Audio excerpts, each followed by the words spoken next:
BBC. Good afternoon. A former Tory health minister and MPs from across all parties have demanded urgent action to save our NHS from collapse. They're suggesting increasing our contribution to the NHS budget by paying more tax. Do you think that's the right thing to do? It comes at the same time as we're experiencing a series of junior doctor strikes. And this morning, we woke up to the idea of rationing surgeries for the obese and smokers. So clearly, we need to do something. What about setting a target? We spent 0.7% of our GDP on foreign aid and 2% on defence. It's ring-fenced. A certain percentage has to be allocated. Should we be doing the same thing for our NHS? Call me. Let's try and solve some of these problems this afternoon. Good afternoon. News has emerged of the leading former Tory minister, Dan Poulter, Dr. Dan Poulter, who has stepped down from the Department of Health last year and now works both as an MP and as a part-time NHS doctor, has said that he, in fact, in a dramatic call, has said that a new health and care tax is desperately required to save the NHS and social care system from collapse. He said his experience inside hospitals had convinced him that radical, long-term funding solutions for the health and care sectors are, quote, urgently required. He continued, a long-term plan to ensure a properly funded and sustainable health and social care system is what is needed. The Tory manifesto last year was promised, led in particular at that time by former Prime Minister David Cameron. Much has changed since then. It promised to introduce a cap of £72,000 on the care costs for each individual. But that cap was reneged upon. Poulter, who was responsible for steering the plan for a cap through Parliament, said with the public finances unlikely to improve, this policy had little chance of being implemented. If it was, he says, unaffordable or considered unaffordable a year ago, then there's every chance that it will remain to be considered unaffordable today. Instead, what he's suggesting is linking tax income with health and care spending, which he believes will give people the opportunity to see how their money is being spent and allow a legitimate debate about what is an appropriate level of taxation required to ensure a sustainable funding settlement for our NHS and social care system. Norman Lamb, who's also a former minister for our national health, has been involved. He says that it's time we did something because the situation as it stands is a disgrace. There have been calls for Theresa May, the Prime Minister, to raise this as her first cabinet meeting since the summer approaches, and to raise this alongside, of course, she'll be discussing Brexit as a topic we've just raised in a segment before this show. But last week, The Guardian revealed that NHS bosses were drawing up plans for massive hospital closures, cutbacks, and radical changes. Is it time that we pegged a certain amount of our budget to save our NHS? We already allocate 0.7% of our GDP to foreign aid spending, and it's mandatory for us to allocate 2% for spending on defence.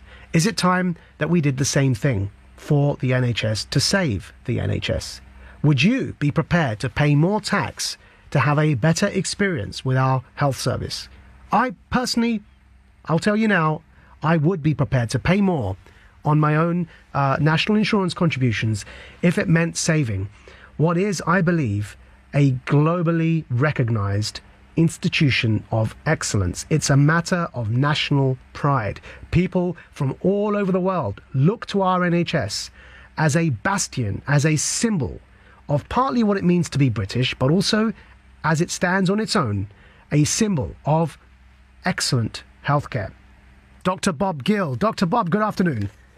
Good afternoon, Majid. Now, the UK population has increased from 60 million in 2004 to 64 million in 2014. Male obesity rates have risen from 13.2% in 93 to 24.4% in 2012. For the first time in history, there are more than 11 million people over the age of 65 in the UK. All of this, I imagine, puts a huge strain on the NHS. Do you think it's time for a new tax? What are your views on all of that? Well, I need to sort of reframe the debate. All the debate seems to be focusing on we need more money. But we need to understand that the NHS has been deliberately set up to look like it's failing. So since 2010, we've had a relative reduction in the proportion of GDP spent on the NHS. Historically, it's about 4% increase per year, and it's been less than 1% since 2010. So we've had this deliberate funding squeeze. Also, we're having a hemorrhaging of funding away from the delivery of patient care.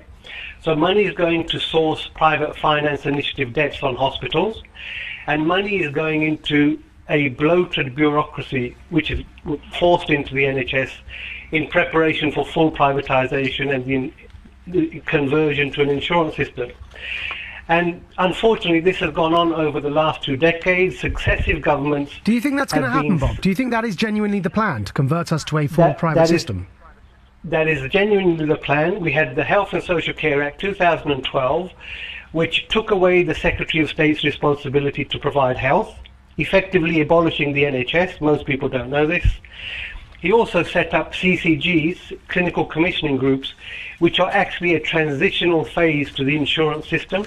They are set up to hold budgets for patients and to commission services.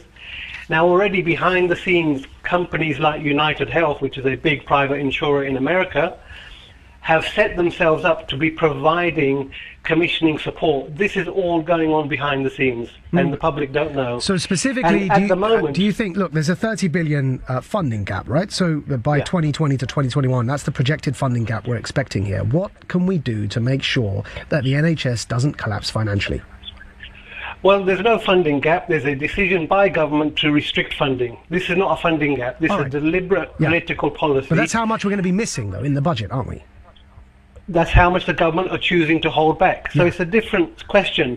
Now, what they're setting the public up for is a feeling that we need to pour more money into the NHS. I've already told you we're wasting a lot of money within the NHS setting up for the privatisation.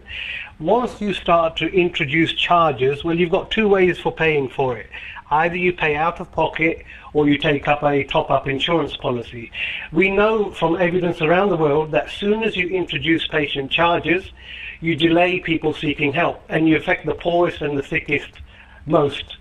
And there's evidence that when you introduce charges, you increase things like infant mortality deaths. Yeah. Thank you very much, Bob. That's it. I'm afraid we're going to have to move on now, but that was fascinating to hear your view as well. Thanks for all your calls. Plenty of people wanting to talk about our NHS. We'll chat with you soon, Shaba. I know you're on the line, but right now, this is LBC and the time is 2:19.